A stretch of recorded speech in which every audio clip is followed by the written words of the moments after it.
This episode asks us to spend 22 minutes inside the characters' fantasies. And it turns out some of them should have stayed private. But if I were to tell you my fantasy, it would knock you out.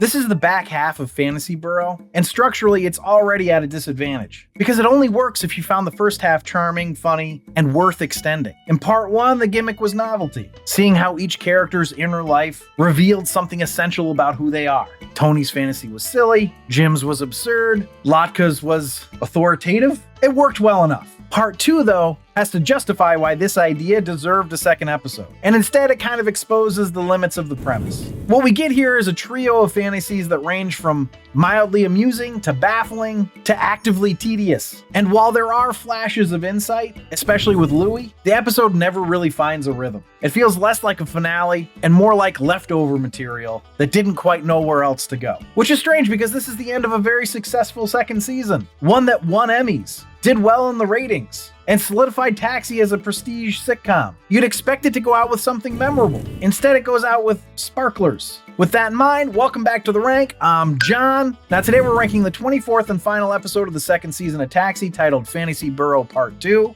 written by Barry Kemp and directed by Jimmy Burrows. Let's see how this one stacks up, starting with the episode overview. So we're diving into the final episode of Taxi's second season. This begs the question, how did the season go for Taxi? Obviously, it's been a ratings winner, but did it win any Emmys? As a matter of fact, it did. So Judd Hirsch was nominated for Best Actor, Jimmy Burrows was nominated for Best Director, specifically for the episode Louie and the Nice Girl, which was a good one. And Glenn and Les Charles were nominated for Best Writing. The episode that they were nominated for was Honor Thy Father, which I have ranked as the third lowest episode of the series so far and a disaster piece. So don't know what the hell they were thinking with that one. Thankfully, they didn't win. Judd Hirsch also lost, but Jimmy Burrows did win. But the other category Taxi won was for Best Comedy Series. Now, I'll be the first to admit that this season has been a lot more enjoyable than the first season was, but I just don't see how this is a Best Comedy Series show. Anyway, with the final episode of the season, we should go out with a bang, right? Well, in a way, they actually kind of do. But this episode picks up right where the last one left off, with Tony talking about Hervé Villechaize going back to Hollywood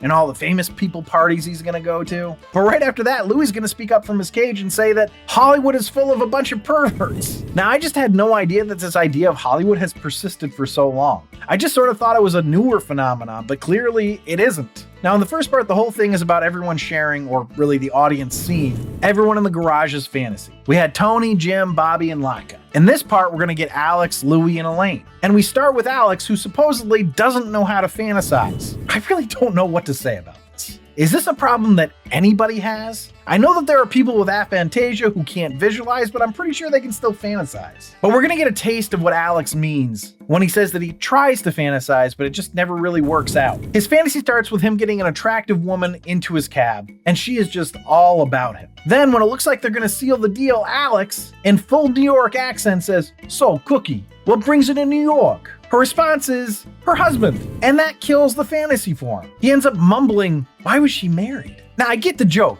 but it's a fantasy, right? Her husband is as imaginary as she is. So who gives a shit? But, whatever. Alex isn't into cuckolding, I guess. So he's gonna try again. And he continues from right where he left off and has her say that she's actually not married. She lied because she was worried about him making a move on her. What? But Alex is pleased to be back on course. However, after she agrees to go to his apartment, he crashes the cab, which brings us right back to the garage in reality, and they're gonna have Bobby coach Alex on how to have a fantasy, which is so weird. Now, I think that if the fantasy had been like Bobby's, where he's a famous singer, or like Tony, where he just wants to be smart or something, okay, I could kind of get behind it, but this is like here's how you have sex with a woman in your head. It's weird. But either way, what Bobby says to him helps Alex, I guess. We go back to this fantasy, and now we're in Alex's apartment and find out that the attractive blonde girl's name is Tawny, which is Alex's favorite name. And things start to get hot and heavy when Alex starts going crazy with Tawny's hair. I mean, it is really freaking bizarre. Like, he is just like sniffing it and kissing it and like rolling around in it. And it's like he was mixing dough with it. I don't know how this actress made it through this scene. But Alex has one more buzzkill for his fantasy left in the tank. Now, what could be weirder than what he's doing with her hair? Well, discovering that it's his niece. Now, this part did actually make me laugh, but it was so weird. Thankfully, we get to be done with his fantasy. So we move on to Louie, who claims his life is perfect and doesn't need to fantasize. He says people usually fantasize about him, and Laka ends up confirming this, which is cute because that's what Laka did in part 1. He fantasized about being Louie. Of course, then Louie proceeds to fantasize. And in his fantasy, America is in a depression and he is the last rich person there. And he owns the cab company. He keeps the garage at a balmy 28 degrees Fahrenheit, and the workers, though freezing, know that the benevolent Mr. De Palma would turn up the thermostat if he could, but he's just adhering to President Rizzo's decree. Now, I know there's a joke about the name being President Rizzo, and I'm guessing it's a reference to something. I feel like it's Grease. I didn't look it up. If you want to tell me what the reference is to, let me know in the comments. I'm going to feel probably stupid when somebody tells me what it is. It's probably something obvious. Anyway, Louie is going to end up being nice to Alex and give him a business card for his doctor because Alex has a bad cough and he's like, you should go see him. But then for some reason, he just points at Bobby and he's just like, and Bobby's dying. Right, Bobby? Bobby's like, yeah, I'm dying. What? But we see all the guys in the garage. We see Laka, we see Tony, we see Bobby, we see Alex, we see Louie. But the person who's noticeably missing is Elaine. Don't worry, she's gonna show up in Louie's mansion. And when we get to his mansion, Elaine is waiting for him in a low-cut gown. And when she greets him, she just sort of shoves his head right into her cleavage. And why is she wearing such revealing clothing? Well, it turns out Louie keeps his mansion at 85 degrees, which was a fun little joke after the garage, but it sounds like a goddamn nightmare to me. Then we get a very strange part of his fantasy where he's firing somebody. Now, the identity of this somebody is hidden from the audience until the last moment when we find out that it's Lassie. And why is he firing Lassie? Because she hasn't made as much money as Snoopy or Benji. This was so strange. Now, his fantasy is going to end with Elaine saying she's really sad about hiring Lassie, and then we get the best joke of the episode, in my opinion. He pulls out a jewelry case and says, I think this will make you feel better. So it looks like he's bought her a bracelet or a necklace or something, right? But as she takes the jewelry out of the container, we see her put it onto his wrist, so we know it's a watch that he bought for himself that was going to make her feel better. And that I just thought was a great joke. And just so fitting for Louie. Now, with his fantasy over, it's Elaine's turn. She teases the guys in the garage saying, if you did hear my fantasy, it would blow you away. And it's one of those instances where you probably would have been better off not to build it up. Because her fantasy, apparently, was to sing Lullaby of Broadway in the garage with her coworkers. And to do so in a dress that really showed off her nipples. And then a costume change into something even skimpier that showed off her cleavage for the second time of the episode. Not that I'm complaining or anything, but it's basically just a song and dance number that lasts for 4 or 5 minutes. And it doesn't contain a moment of funniness. It's just that the joke was supposed to be that they were doing it at all. But that's just borderline amusing for the first 30 seconds, at most. Anyway, that's the whole episode. Let's see how it ranked. A rank. So the rank is where I rank the episode based on 5 categories: story, acting, dialogue, episode coherence, and character relatability. I rank it on a scale of 1 to 5, 1 being the worst, 5 being the best. And then I have a laugh counter where I tally up the amount of times the episode made me laugh. 1 point per laugh out loud gets added to the score. And before I dive into the rankings, if you're enjoying this episode, please leave a like down below. It really does help me out. But without further ado, the first category is story. Now, if you watched the last episode of The Rank I did a Taxi, you know at this part I said there wasn't much of a story here. That the only story arc was Hervé Villechaize getting his pictures back. Well, this part doesn't even have that. There isn't a story. So I went with a 1. That brings us to acting. And the acting wasn't a problem.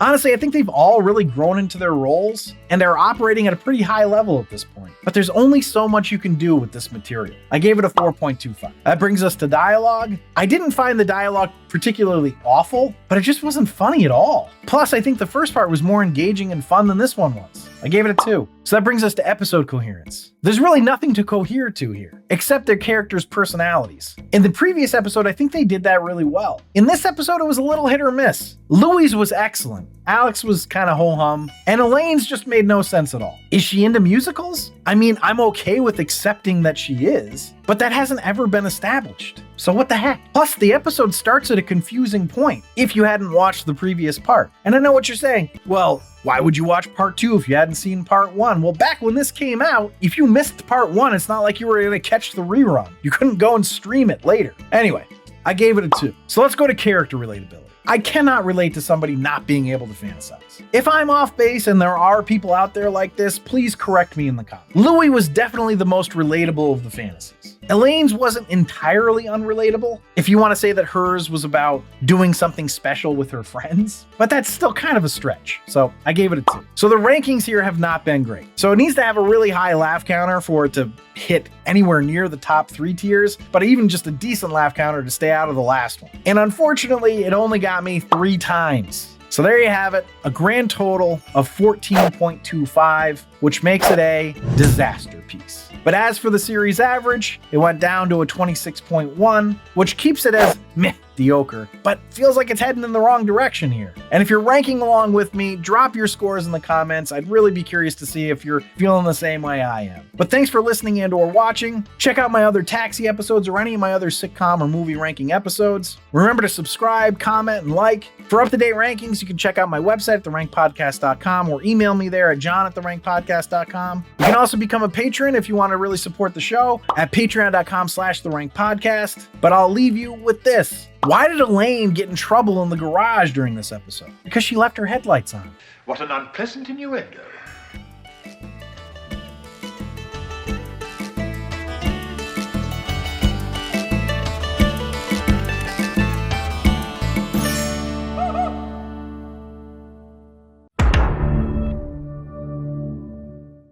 Now, in the first part, the whole thing is about He is malfunctioning.